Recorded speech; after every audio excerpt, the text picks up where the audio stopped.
تو دل تبریزیم. اینجا میدون ساعت شهر زیبای تبریزه. یکی دو ساعت مونده به بازی جذاب استقلال خوزستان و تراکتور، بازی که سالها بود مردم تبریز منتظرش بودن. اونا بالاخره قهرمان فوتبال ایران شدن تو یک شبی که به نظر میرسه قرار خیلی به یاد موندنی باشه. امروز تبریز خیلی سرد بوده، از صبح داره مجام بارون میاد و تگرگ میاد و الان من دارم تو آسمون تبریز یه رنگین کمون خیلی قشنگ رو میبینم. آقای ستاری باید نشون بده این رنگین کمون.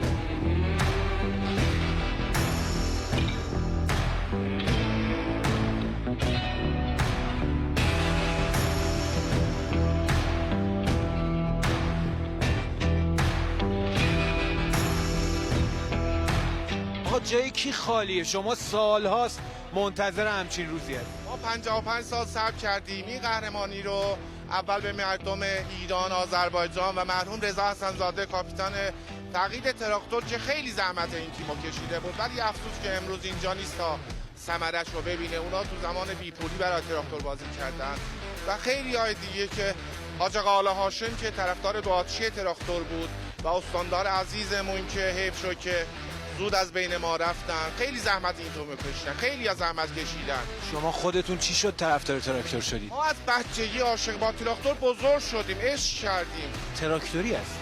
بله. کی بهت گفته تراکتوری بشی؟ داداشم. داداشت نمیخوای استقلالی بشی؟ نه. پرسپولیسی؟ نه.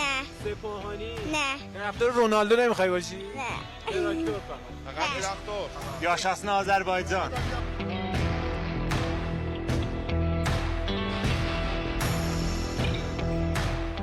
آش رشته، آش دوغ، سیب زمینی تخمه و سنجک دا. بفرما.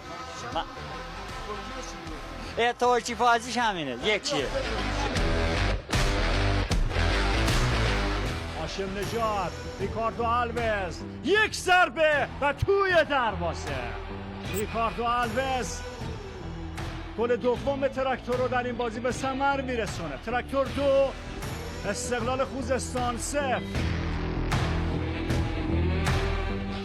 ما از بچگی که به دنیا اومدیم خب طرفدار تراکتور بودیم طبیعتاً و هیچی دیگه. یاشاسون آذربایجان، یاشاسون تراکتور. و در این لحظه وحید کاظمی در سوت خودش میدمه و پایان این نبرد رو با برتری 3-1 تراکتور اعلام میکنه.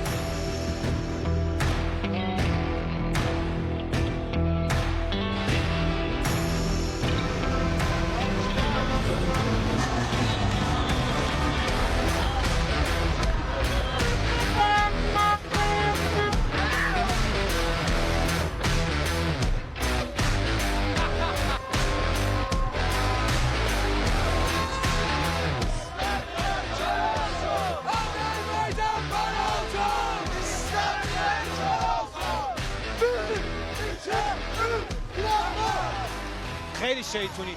استادیوم که میرید چطوری تشویق میکنید جان؟ استادیوم که میرید تراکتور رو چطوری تشویق میکنید؟ تراکتور هر نظر تشریح میکنیم، از ته دل تشریح میکنیم. شعار هیدر هیدر هیدر هیدر گریتار توفان یاتار یاتماس تراکتور پرسامه.